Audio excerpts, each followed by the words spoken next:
Everyone, welcome back to this video.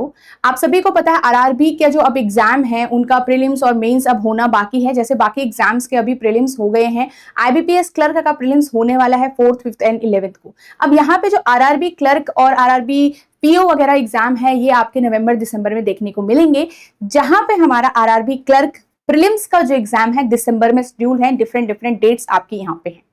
अब बात आती है कि हम यहाँ पे कितना स्कोर करें कि हम एक सेफ जोन में जा पाए। अगर मैं ओवरऑल बात करूं तो एक चीज ध्यान में रख लीजिए, ये रियलिटी चेक लेना बहुत इंपॉर्टेंट है कि काफी ऐसे शहर होंगे जिनका जो कट ऑफ है ओवरऑल वो 80 के आसपास होता है, 75 तक होता है कट ऑफ, 76 भी हो सकता है कट ऑफ आरआरबी क्लर्क के अंदर। अब इतने हाई कट ऑफ के लिए मुझे दोनों ही क्वांट्स वाला पार्ट भी और रीजनिंग वाले पार्ट में ज्यादा से ज्यादा अटेम्प्ट करना पड़ेगा ही पड़ेगा, वरना मेरे कोई चांसेस नहीं है अगर मैं जनरल कैटेगरी से यहाँ पे बिलोंग करता हूं। और ओबीसी और ईडब्ल्यूएस में भी ज्यादा फर्क नहीं होता है, राइट। इसी वजह से हमें एटलीस्ट अगर हम रीजनिंग की बात करें तो रीजनिंग में से ज्यादा अटेम्प्ट निकालने होते हैं। क्यों? सबसे पहले तो अगर पैटर्न की बात करूं मैं यहाँ पे, वहां से थोड़ा सा आपको समझ में आएगा, ठीक है। तो यहाँ पे रीजनिंग में ज्यादा से ज्यादा क्वेश्चन अटेम्प्ट करने पड़ते हैं। 40 आपके पास क्वेश्चन टोटल आते हैं, जिसमें आपके पास 40 क्वेश्चन के लिए 40 मतलब टोटल आपके पास यहाँ पे 40 मार्क्स का पेपर आएगा, मतलब 40 मार्क्स का आपका टोटल सेक्शन आएगा और 25 मिनट्स का आपको टाइम मिलेगा। अब इसका यूज करते हुए हमें यहाँ से ज्यादा मार्क्स निकालने हैं। और आज के इस वीडियो में हम जानने वाले हैं कि रीजनिंग के अंदर 35 प्लस स्कोर कैसे आप करोगे।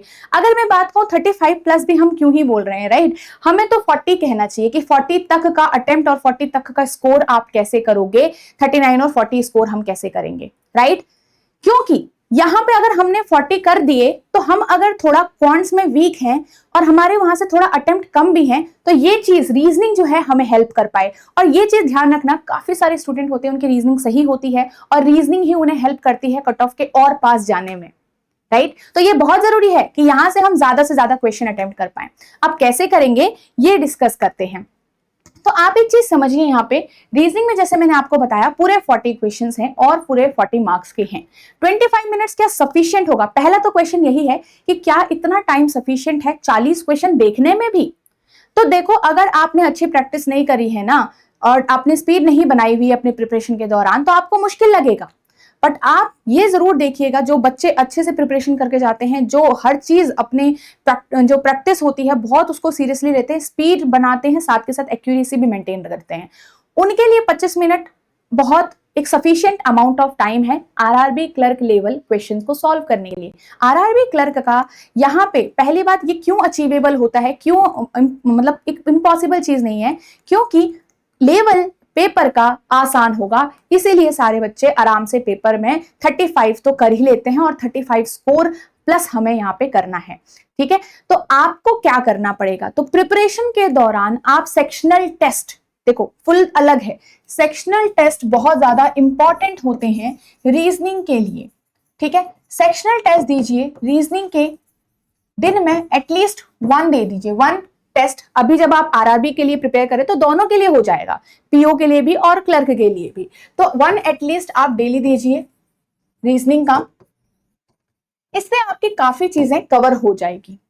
एक आपने यहाँ पे क्या करना है, फुल मॉक टेस्ट दे रहे होंगे, ठीक है, तो फुल मॉक जो आप दोगे उसको भी डेली दीजिएगा, ठीक है। अब इन दोनों से आपको एक चीज रियलाइज होगी कि कौन सा टॉपिक मेरा वीक है। वीक कब होगा आपका टॉपिक? ऐसा नहीं जब आप क्वेश्चन नहीं सॉल्व कर पा रहे या गलत कर रहे हो, नहीं, आपका टॉपिक वीक तब होगा जब आप उसमें स्पीड नहीं गेन कर पा रहे हो। जैसे इनइक्वालिटी का क्वेश्चन है, भाई बहुत जल्दी सॉल्व करना है, पेपर में भी उतनी ही जल्दी सॉल्व करना है, बट आप उसमें 1 मिनट ले रहे हो, हर एक क्वेश्चन में 1 मिनट ले रहे हो। क्यों ले रहे हो वो आपको देखना पड़ेगा, तो इसलिए ये आपका सेक्शन वीक हो गया। तो आपको उसी पर्टिकुलर टॉपिक की प्रैक्टिस करनी पड़ेगी। तो यहां पे से अलग से जो टॉपिक वाइज प्रैक्टिस है बहुत ज्यादा जरूरी है। अब जब हमें इतना, एक चीज याद रखोगे, तो जैसे कि यहाँ पे विद टाइमर इसको प्रैक्टिस जरूर करिएगा। अब विद टाइमर का मतलब है जैसे स्लॉक्स के आपने 50 क्वेश्चन निकाल लिए, इससे क्या होता है, सिलॉक्स में आपके एवरी टाइप ऑफ क्वेश्चन भी डिस्कस हो जाता है। जैसे मॉक वगैरह में क्या होगा, सिर्फ 5 क्वेश्चन होंगे या 4 क्वेश्चन होंगे, बट आप 50 क्वेश्चन एक साथ लगाते हो तो सिलॉक्स आपका उतना ही स्ट्रॉन्ग बन जाता है। अगर यहाँ पे टॉपिक वाइज स्ट्रॉन्ग बनता रहेगा तो सेक्शन में अच्छा परफॉर्म करोगे, मॉक टेस्ट में अच्छा परफॉर्म करोगे। ठीक है, ये चीज है। साथ के साथ पजल एंड सिटिंग आप किसी भी टाइप का स्किप नहीं कर सकते, एक भी चीज आपको स्किप नहीं करनी है। एग्जाम जब आप मॉक टेस्ट भी दे रहे हो, ट्राई करना है कि you will solve every type of question. तो यहाँ पे पजल्स एंड सीटिंग अरेंजमेंट को बहुत अच्छे से कवर करना है। ठीक है, हर एक दिन आपको ये भी डेली करने हैं, हर एक दिन आपको 25-25 सेट, या फिर मैं 30 बोल दूं, एक 30 सही नंबर है। ठीक है, 30 क्वेश्चन जो है आपको यहां से निकालने हैं। याद रखिएगा क्वेश्चन को, जैसे वो आप पैराग्राफ सॉल्व कर देते हो फिर क्वेश्चन को भूल जाते हो, वो नहीं करना। पैराग्राफ प्लस क्वेश्चन साथ में सॉल्व करिएगा। तो ये सारी ही चीजें हैं जो रीजनिंग का आपको मतलब इंप्रूव करेगी। एंड अभी आपको नहीं रियलाइज होगा, आज से 10 दिन 20 दिन बाद आपको रियलाइज होगा कि ये चीज आपकी स्पीड एंड एक्यूरेसी दोनों को मेंटेन कर रही है। याद रखिएगा 35 प्लस अगेन मैं बोल रही हूँ अचीवेबल है, और 25 मिनट हमें दिए जाते हैं, तो हमारे को वो थोड़ा सा जो न्यूमेरिकल एबिलिटी वाला पार्ट है उसमें हेल्प जरूर करेगा गाइस। तो यही एक आपका एक क्या कहते हैं नैया पार लगाने के लिए रीजनिंग आपकी जरूर हेल्प करेगा। ठीक है, तो यहां पे ये चीजें हैं। ओके, अब ये आपको डेली डेली करते रहना है, रिपीटेशन होगा। ऐसे टॉपिक जरूर आएंगे जो आपके बहुत आसान है, जो आपको बहुत अच्छे से आता है, फिर भी आपको ये रिवाइज और ये मॉक टेस्ट देते रहने पड़ेंगे, ताकि आप हैबिट में रहो कि 25 मिनट में मुझे 40 क्वेश्चन देखने हैं, मुझे उनको अटेम्प्ट करना है और एक्यूरेटली अटेम्प्ट करना है। ऐसा नहीं जल्दीबाजी में मैंने तुक्का मार दिया, नहीं, एक्यूरेटली अटेम्प्ट करना है आपको। अब आपको ये पता होना कि एग्जाम में कौन कौन से टाइप ऑफ क्वेश्चंस एग्जाम में आते हैं। तो आपको जैसे पता है, जो बेसिकली हम हमेशा ही डिस्कस करते हैं, अल्फा न्यूमेरिक जो आपका सीरीज वाला चैप्टर है पूरा, हर टाइप ऑफ क्वेश्चन यहाँ से बहुत अब इंपॉर्टेंट बन जाता है, और ये क्लर्क में तो आता ही आता है भाई। ठीक है, एसबीआई क्लर्क में आया है ये हर एक शिफ्ट में मोस्टली। अब आपके पास यहाँ पे नेक्स्ट है चाइनीज कोडिंग डिकोडिंग, आपको कवर करना है। ठीक है, नेक्स्ट आपके पास यहाँ पे इनइक्वालिटी आपको कवर करनी है, यहाँ पे आपको सिलॉक्स आपको कवर करना है, आपको ये हो गया डायरेक्शंस आपको कवर करना है, ब्लड रिलेशन आपको कवर करना है। ठीक है, पजल्स आपको कवर करनी है, हर टाइप की जो आसान होती है। सिटिंग अरेंजमेंट याद रखना, लेवल बहुत डिफिकल्ट या मॉडरेट लेवल के क्वेश्चन करोगे तो उससे कोई फायदा नहीं होगा। पेपर का लेवल आसान है तो उसी हिसाब से अपनी प्रैक्टिस को जारी रखिएगा। ठीक है, तो ये सारे टॉपिक हमारे यहाँ पे हो गए हैं। कुछ मिसलेनियस टाइप ऑफ क्वेश्चंस भी आते हैं, जैसे कि पेयर फॉर्मेशन वाला, मीनिंगफुल वर्ड वाला, और आपका कुछ plus minus even number odd number, इस टाइप के मिसलेनियस के कुछ क्वेश्चंस आपके आते हैं, तो उनको आपको कवर करना पड़ेगा। ठीक है, सारे ही आई थिंक हो गए हैं यहाँ पे। ठीक है, अब यहाँ पे ये चीज याद रखो, इस पजल्स में ही हमने वो कंपैरिजन बेस भी हमने यहीं पे ले लिया है। ठीक है, चल सो अब आपको क्या कर रखना है, ये तो हो गई पढ़ाई की बातें। अब रीजनिंग में और अच्छा से कैसे होगा, पहली बात तो मैंने आपको ये वाली चीजें सिखाई, ये वाली चीजें बताई कि ये आपको करना है। अब अच्छे से कैसे पेपर अटेम्प्ट होगा, ये चीज इंपॉर्टेंट है, ये कैसे पता चलेगा हमें।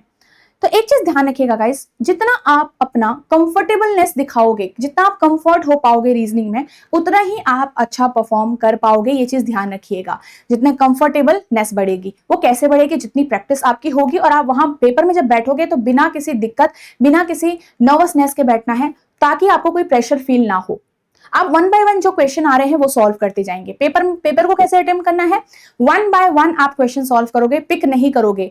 ठीक है, हाँ ऐसा दिख रहा है कि ये क्वेश्चन सॉल्व अभी नहीं होगा, उसको अभी के लिए छोड़ के बाद दूसरा नेक्स्ट देखो, पर ऐसा नहीं कि एक क्वेश्चन सिलेक्ट कर ही रहे हो कि इनइक्वालिटी कहाँ है पूरे सेक्शन में, सिलॉक्स कहाँ है पूरे सेक्शन में, ये नहीं करना है। 1 बाय आपको देखते रहना है कि कौन सा हो रहा है कौन सा नहीं हो रहा है, चलते रहना है 40 क्वेश्चन तक।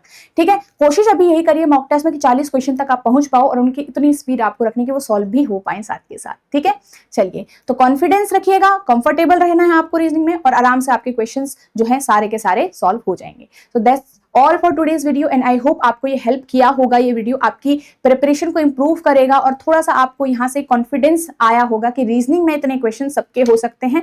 बहुत टाइम है आपके पास इनफ कि आप अच्छे से इंप्रूव कर पाओगे अपने स्कोर्स को। कम आ रहे हैं कोई दिक्कत नहीं, और स्कोर को इंप्रूव करो।